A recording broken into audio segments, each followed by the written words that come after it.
Hi, Susie. Um, Hi. Hiya. Thank you very much for joining us today and being part of the Patient Insight series. It's wonderful to speak to you. Thank you very much for sharing your experiences. Today, we're going to be talking about tube feeding, which we know is a key part of the management of many of our inherited metabolic disorders. To start with, would you be able to tell me a little bit about Alex and the condition that he has, please? Yeah, of course. Yeah. So Alex is my little boy. He's 7 years old now, and he has a metabolic condition, glutaric aciduria type 1, GA1, it's commonly known as. And he was born abroad, and sadly, it was before newborn screening was introduced. So he was perfectly well, and then at 6 months, sadly, he became ill, and he was diagnosed with glutaric aciduria type 1. But by that point, he'd become quite unwell, and his brain had been affected, which affects the muscle movement in his body, and he'd lost the ability to suck and to chew, which is why we had to start tube feeding. Great, okay. And could you tell us a little bit about how you were feeling about that decision-making process?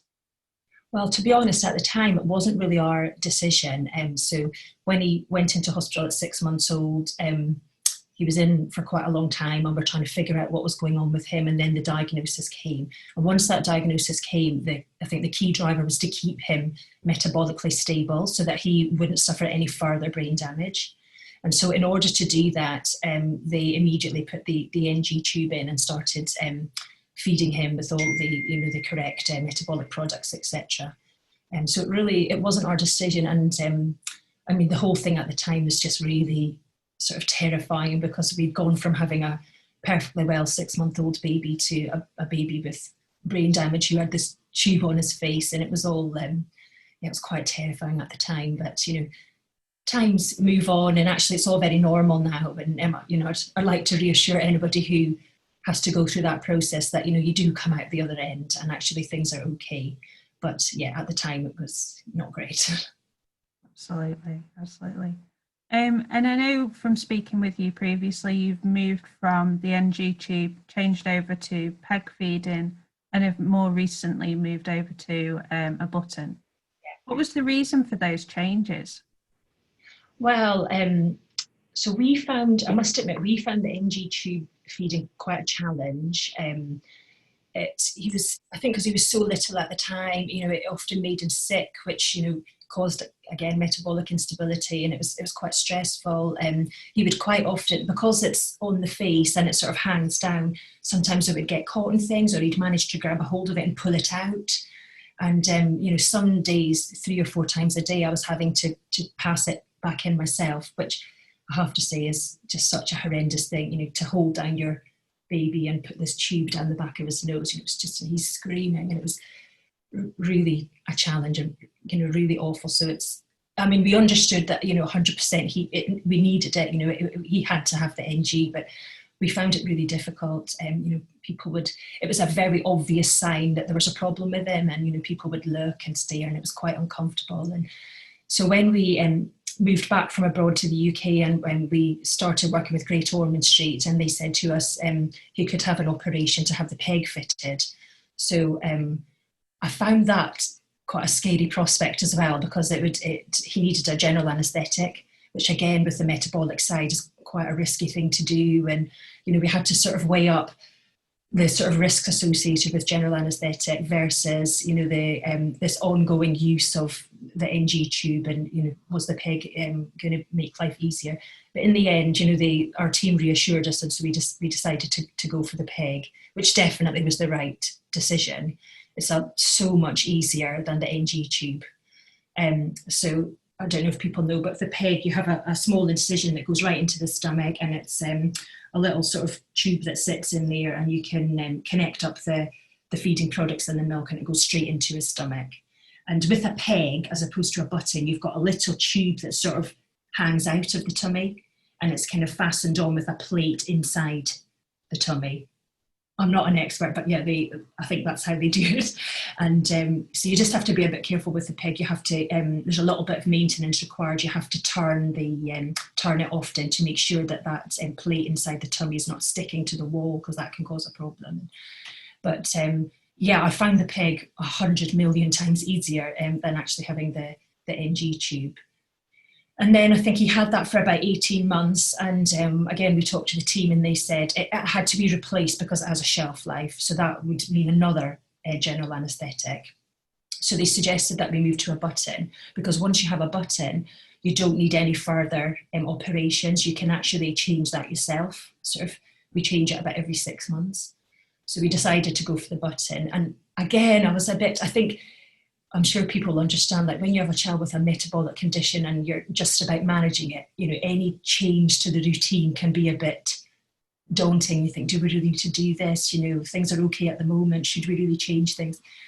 And I was a bit, do we really need the button? Let's just stick with the peg. But I'm glad actually now that we did change to the button, because like I say, we don't have any, you won't have to have any further operations, and the button is dead simple to use as well. I mean, initially I remember I didn't like it, because the peg, we used to have the little bit of tube that would stick out with the peg, which actually was quite useful, because when he was sleeping, I could just connect up the feed and I didn't have to go too close to him. I didn't have to touch his skin, etc.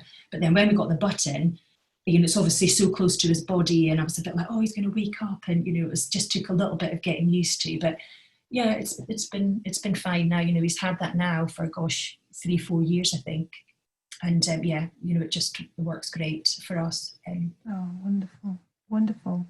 I know you've already mentioned some of the challenges that you faced with the peg feeding and with the NG tube. Has there been any other challenges that you faced in your call it a tube feeding journey, I suppose? Yeah, I'd say there are a few challenges.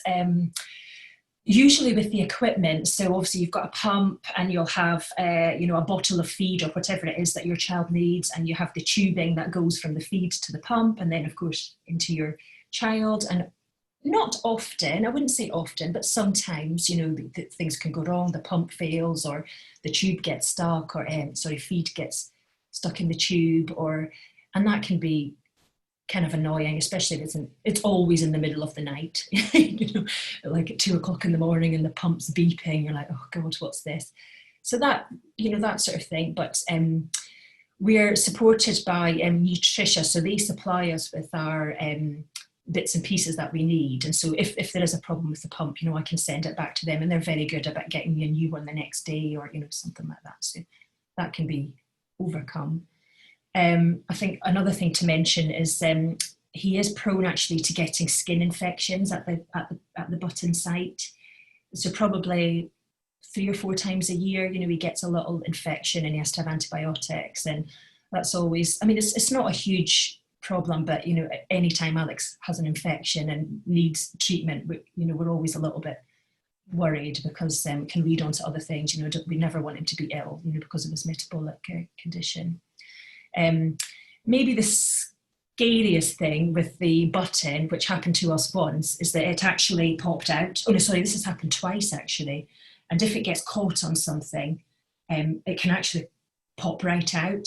It's not supposed to do that, but it does on occasion, which is a little bit scary, because they've told us that you have to get it back into the stomach quite quickly, or else the stroma closes over, and then you'd probably have to go back in for an operation. So that's a little bit, like I say, in 3 or 4 years, I think that's happened twice.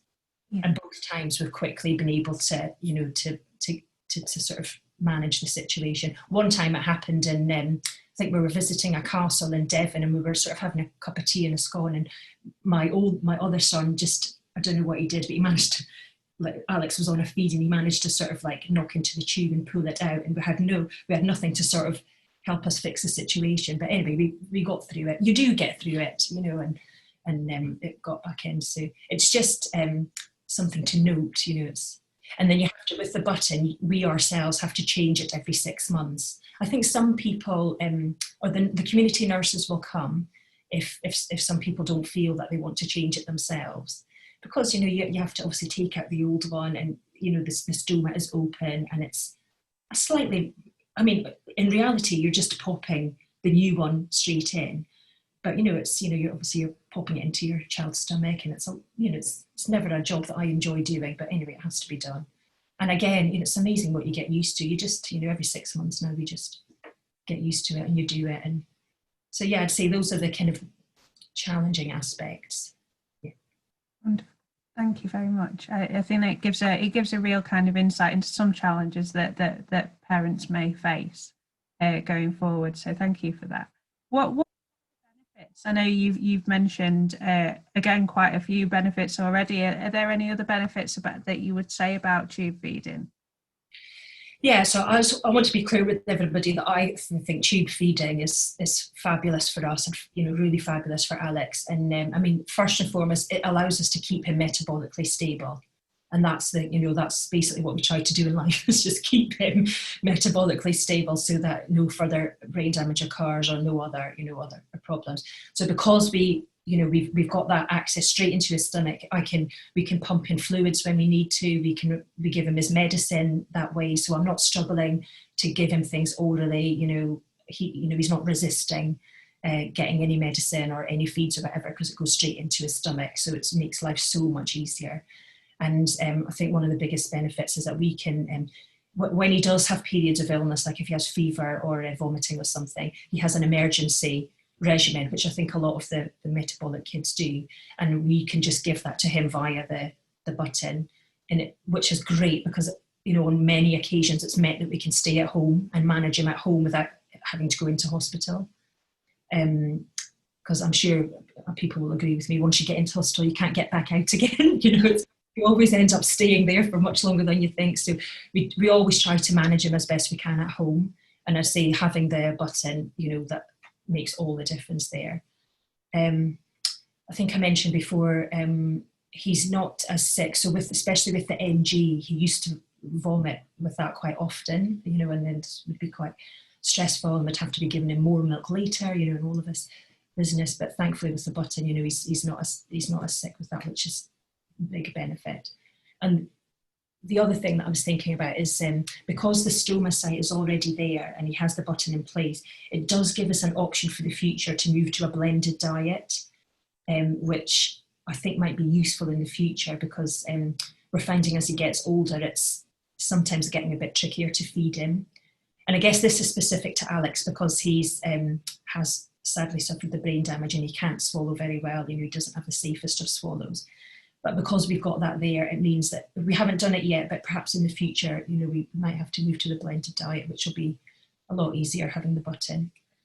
So I'd say, yeah, I mean, I'm a fan, definitely. I would recommend it. It makes our life so much easier.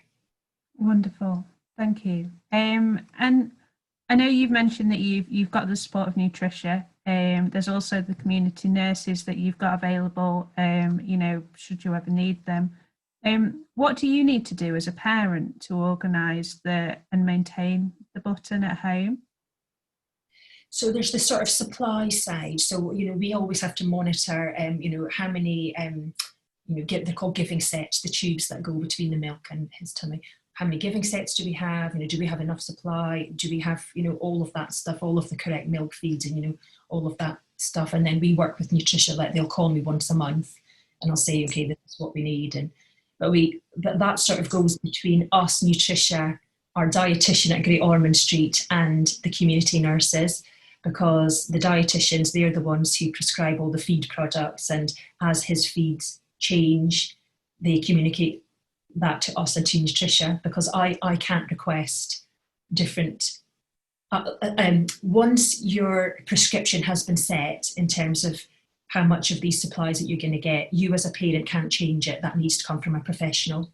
So you sort of have to, there's a little bit of administration involved, because you have to sometimes work with the community nurses if the dietitian's change his feed and you need more giving sets, or you need less, or you need more syringes, for example, that sort of thing. So it's basically a bit of administration. It doesn't take a long time. And Nutricia, I have to say, are great to work with. I found them really good. So just being a bit organised and making sure that you don't run out of whatever supplies you need. Wonderful. And so if we have other families who are just kind of entering this sort of phase, or just entering, discussions with their consultant, what would your take home messages be to those parents who are considering these options? I mean, I think if your metabolic team are telling you that it's something that your child needs, I definitely would listen to them. I mean, for us, it's made life so much easier. It's allowed us to keep him metabolically stable. And since the age of 6 months, and he's now 7, we haven't had any further metabolic crises or any further, we've sort of succeeded in what we're trying to do. I would say go for it. It makes life a lot easier. Thinking about the NG versus the peg stroke button, I mean, we found that, in all honesty, we found the NG quite challenging. I don't know whether that was because he was only 6 months at the time, he was so little, and it was all new to us, and it was all such a difficult period. And we kept pulling it out, and we had to pass it, and it was really not an easy time. So I don't really have happy memories of the NG tube. So if I was given a choice now to go straight to a peg, I would probably do that.